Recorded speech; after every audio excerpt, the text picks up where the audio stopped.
I used to call the horizon a place where the sky blurs into skeleton. But the last 10 years told me everything I knew was wrong. People will light up the sky even when the sun goes dark. Life is not where we go to die. When I was 14 years old, I couldn't see, but I felt everything. I choked on my own fear, but a group of friends/strangers showed me a way out, and the rest is history. Since I founded Letters to Strangers in my sophomore year of high school, we have done so many things I am incredibly, unbelievably proud of. I am incredibly, disifyingly, outrageously lucky to have had the most incredible people make this journey possible. Alone, I could do something, but together we can't do anything. Without them, I would have given up a long time ago. On his deathbed, my dad had asked me to consider stop running this organization because he had given me too many tough lessons. But the pressure, even though it often overwhelms me in ways I don't know how to conceal, I already had tried to give up before. And what he didn't know was that the reason I didn't was because people believed in me. And so it is my turn, my duty, my responsibility, but most importantly, my blessing to be able to pay that forward. I want to thank every incredible person who has joined Letters to Strangers over the years and gave us a piece of your heart. Some of you I've known since I was 9 years old, and others maybe since just last week. It doesn't matter. I love your company. I also want to thank all the amazing partners who have worked with and supported us in one way or another, from features to collaborations to donations. You believed in a teenager who thought that she should give up on dreams. That makes you a miracle worker and a reminder that we are stronger when we lift each other up. I don't want to take too much of your time, but I do feel like it is only apt that I close out with a letter.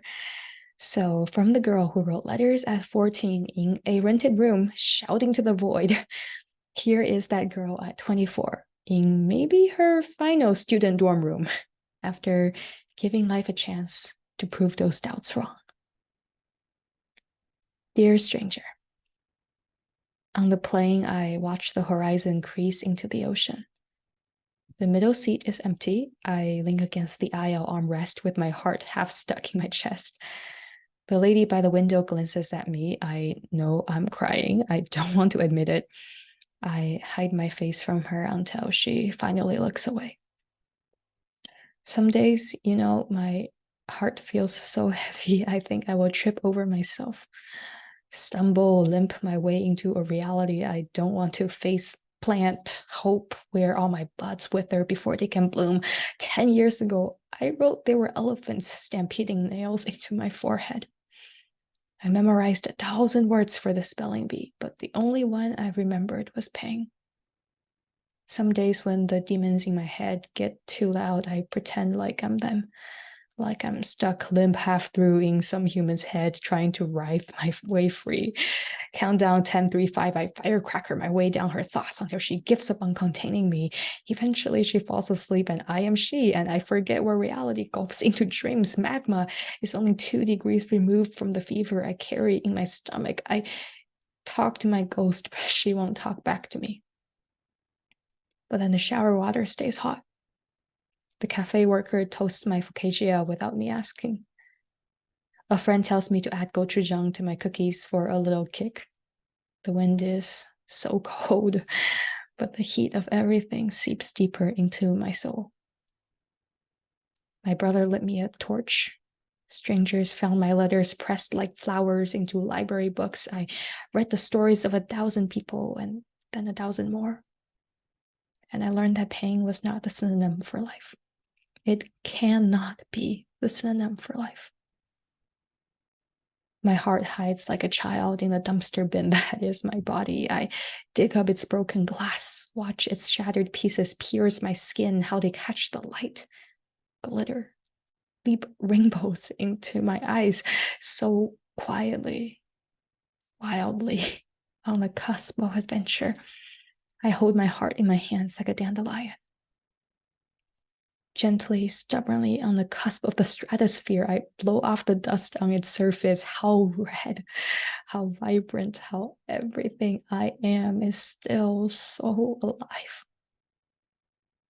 I'm sorry I kept me waiting. Stranger, you taught me that a decade is just the beginning in this adventure I am still learning to call mine. A dream is mine until it is ours. Then the cloak you gave me covers us both. Rain still falls, but it slips off like a lie. Under the cloak, we are dry, we are safe, we are alive. Today, I breathe. I remember I am washed in a gratitude deeper than any sea. Thank you for giving me a chance to live this second go at life right. Promising all the lost ones, the maze ends sometimes as soon as we write, that light years away, long past the lazy clouds the playing windows let me see. Our hearts are being reborn in stardust. You proved that to me. I don't need to know anything else. Here's to another decade, and then a galaxy. I turned back to the woman next to me. Don't worry. I'm smiling before I realize it. I'm crying, but it's because I'm happy. Love, a stranger.